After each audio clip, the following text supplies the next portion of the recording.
Hello दोस्तों, स्वागत है आप सभी का एग्जाम बी में। तो यहाँ पे ना सबसे अच्छी न्यूज़ आप सभी के लिए कि सेबी का नोटिफिकेशन आउट हो चुका है। आप शॉर्ट नोटिफिकेशन इसको कह सकते हो। सिंपली तो हम लोग जानेंगे भाई क्या क्या चीज़ें हैं इसमें, क्योंकि सेबी का इंतजार बहुत से लोग करते हैं। रेगुलेटरी बॉडी है, सबसे अच्छी सैलरी आपको यहाँ पे देखने को मिल जाएगी। आरबीआई के आप समतुल्य इसको मान सकते हो। तो यहाँ पर देखो, ग्रेड ए की वैकेंसी है, असिस्टेंट मैनेजर, ठीक है, जिसको हम एएम कहते हैं। ये चीज़ आप लोग यहाँ पे ध्यान देना। और 2024 के लिए है।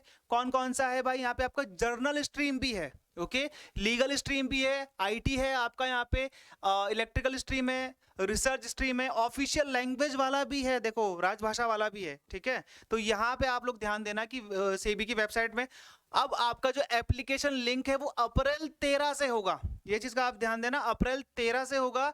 सेबी एक रेगुलेटरी बॉडी, इनके बारे में यहाँ पे इन्होंने बता रखा है। ये ग्रेड ए है, ग्रेड बी होगा, फिर सी होगा, फिर डी होगा, इसमें ऐसे करके प्रमोशन होता रहता है रेगुलेटरी बॉडीज में। जर्नल की 62 है भाई। टोटल पोस्ट कितनी है जर्नल की? 62 है। Master degree, PG, diploma, minimum 2 year duration इसका होना चाहिए। मास्टर डिग्री है, ठीक है, पीजी आपका होना चाहिए in any discipline. Bachelor degree in law, आपने अगर लॉ भी करा है। Bachelor degree in engineering from a recognised university, institute of chartered accountant, chartered financial analyst, company secretary, cost accounting, अगर आपने ये कोर्स भी किया है तो भी आप भर सकते हो। ये इक्विवेलेंट किस चीज के है? मास्टर डिग्री के इक्विवेलेंट है। तो यहाँ पे जो जो मैंने आप लोग को बताया, अगर आपकी बैचलर डिग्री इन लॉ भी है तो भी आपका हो जाएगा। बैचलर डिग्री इन इंजीनियरिंग है वो भी आपका माना जाएगा, आप भी भर सकते हो। लीगल में यहाँ पे क्या है? आपके पास बैचलर डिग्री होनी चाहिए लॉ की, ओके। अब यहाँ पे डिजायरेबल है, ये डिजायरेबल है, आपको हो चाहे ना हो इससे फर्क नहीं पड़ता है। लेकिन ये तब फर्क पड़ सकता है जब आपका इंटरव्यू में सेम नंबर किसी और बंदे से बैठ रहे हो और उसके पास ये हो, तब इसका फर्क पड़ता है, अदरवाइज तो नहीं पड़ता है। आईटी में आपके पास बैचलर डिग्री होनी चाहिए इंजीनियरिंग की in the branch, okay, in any branch, किसी भी ब्रांच में चल जाएगा आपका। बैचलर डिग्री होगी आपकी, पोस्ट ग्रेजुएट क्वालिफिकेशन होगा 2 ईयर का ड्यूरेशन वाला इन कंप्यूटर साइंस। समझ में आ गया आपका? कंप्यूटर साइंस में भी अगर आपका है तो आपका हो जाएगा। कंप्यूटर एप्लीकेशन आईटी जिसको हम बोलते हैं, ओके। अब यहाँ पे देखो, इंजीनियरिंग इलेक्ट्रिकल वाला, इसमें तो आपका बैचलर डिग्री यानी कि बीटेक चाहिए इलेक्ट्रिकल इंजीनियरिंग में। समझ में आ गया?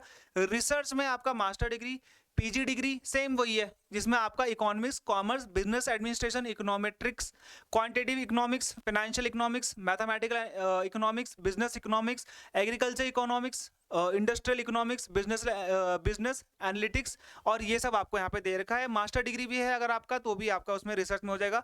ऑफिशियल लैंग्वेज में भाई मास्टर डिग्री चाहिए आपको हिंदी में, या तो हिंदी ट्रांसलेशन में with English as a subject at the bachelor degree level. Bachelor degree level में आपका इंग्लिश हिंदी में से होना चाहिए भाई, जरूरी है ये, ओके। यहाँ पे बोला है English as a subject as the bachelor degree. अगर आपने यहाँ पे बैचलर डिग्री करी है ना, उससे पहले तो करी होगी मास्टर से पहले, तो यहाँ पे आपका क्या चाहिए? आपको पर्टिकुलरली इंग्लिश होना चाहिए। मास्टर डिग्री इन संस्कृत भी चल जाएगा आपका, ठीक है, इंग्लिश भी चल जाएगा, एमए इंग्लिश भी चल जाएगा, एमए इकोनॉमिक्स भी चल जाएगा, एमए कॉमर्स भी चल जाएगा, यानी कि एमकॉम बोल सकते हैं। हिंदी के साथ आपका सब्जेक्ट होना चाहिए, ओके। हिंदी आपके बैचलर डिग्री में होना चाहिए। Master degree in both English, ठीक है, एमए कराया आपने, एमएससी इंग्लिश जो भी है आपका, MA in English and Hindi, और हिंदी आपका ट्रांसलेशन के लिए आपको आना चाहिए, ओके। अब ये आपका है, देख लीजिए, ऑनलाइन एप्लीकेशन आप लोगों ने करना है। कैंडिडेट की 30 साल से उम्र एज नहीं होनी चाहिए मार्च 31 2024 में, ओके। ये चीज को आप यहाँ पे ध्यान देना, 30 साल से ऊपर आपकी एज नहीं होनी चाहिए। 3 फेज में आपका एग्जाम होगा। फेज 1 आपका ऑनलाइन एग्जामिनेशन होगा, जहां पे आपके 2 पेपर होंगे, ओके। यहाँ पे लिखा हुआ है 2 पेपर्स।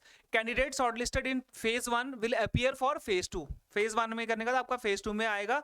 और यहाँ पे आपका ऑनलाइन एग्जामिनेशन होगा कंसिस्टिंग ऑफ 2 पेपर, इसमें भी आपके 2 पेपर होंगे। उसके बाद आपका phase 2 will be called for the interview, जो भी बच्चे पास होंगे उनका इंटरव्यू होगा, ओके। लास्ट वो है आपका भाई, क्या क्या है इसमें? आपका सैलरी आपको दे रखी, बहुत बढ़िया सैलरी। इनकी सैलरी का स्ट्रक्चर थोड़ा अलग होता है सेंट्रल गवर्नमेंट से, ओके। तो यहाँ पे क्या बोला इन्होंने? एकोमोडेशन एंड टोटल मिला के आपका यहाँ पे मिनिमम एक्सप्रोक्स कितना बता रहे भाई? 1.5 लाख, ओके। 1.5 लाख बहुत सही होती है, 1.5 लाख। आपको बहुत सारे लीव फेयर कंसेशन मिलेंगे, मेडिकल एक्सपेंसेस मिलेंगे, रिफ्रैक्शन, बहुत सारी चीजें, एकोमोडेशन, पोस्टिंग, आपको सारा का सारा रेसिडेंशियल एकोमोडेशन मिलेगा आपको रहने के लिए, जो सेबी की कॉलोनी होगी। एग्जामिनेशन सेंटर आपके वेरियस सिटीज में होंगे। एप्लीकेशन फीस आपके 1000 रुपए है, ओके। 18% जीएसटी भी लगेगा आपका, किसके लिए? UR, OBC and EWS category के लिए। और 100 रुपीज ऐसा इंटीमेशन चार्ज आपका यहाँ पे लगने वाला है। 18% 100 है intimation charge plus 18% GST for SC ST PWD candidate. Okay, तो जनरल का आप यहाँ पे देख लो कि भाई 1200 समथिंग यहाँ पे आपका बैठने वाला है। ओके, अब यहाँ पे है आपके लिए सारी चीजें जो आपको मैंने बता दी हैं। फॉर्म आपका स्टार्ट हो जाएगा बहुत जल्दी ही, तो आप लोगों ने सभी ने फॉर्म भरना है। सेबी का भाई कुछ नहीं होगा तो कम से कम नॉलेज आपको अच्छी मिलेगी। ओके, नॉलेज यहाँ पे आपको अच्छी मिल जाएगी। तो ये आप देख लीजिए 13 अप्रैल से लिंक चालू हो जाएंगे। ओके, 13 अप्रैल से आप इस फॉर्म को भर लेना। एग्जामिनेशन की चीजें आपको सारी की सारी हमारे द्वारा बता दी जाएंगी और हमारा काफी अच्छा ट्रैक रहा है इसमें। ठीक है, लीगल में अगर आप यहाँ पे देख लोगे selection from my exam B से भी लीगल कोर्सेज देख रहे हो आप यहाँ पे। लीगल की वैकेंसी कितनी है टोटल देख रहे हो आप यहाँ पे। ठीक है, लीगल की वैकेंसी है ना, ये देखिए 5 है।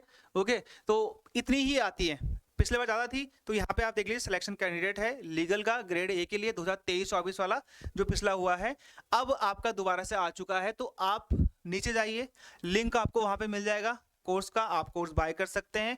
प्रोफेशनल चीज़ें हैं ये, आपको यूट्यूब में फ्री में कोई नहीं पढ़ा सकता है, मतलब बहुत ज़्यादा डीप पढ़ना पड़ता है। ठीक है, मतलब इसके लिए आपको डीप नॉलेज होनी बहुत ज़रूरी है। नॉर्मल ऐसा नहीं है कि आपने हिस्ट्री पढ़ी, ज्योग्राफी पढ़ी और आपका हो गया, ऐसा कुछ नहीं होता है। इसमें बहुत डीप नॉलेज चाहिए होती है और उसके लिए आपको पढ़ना पड़ेगा।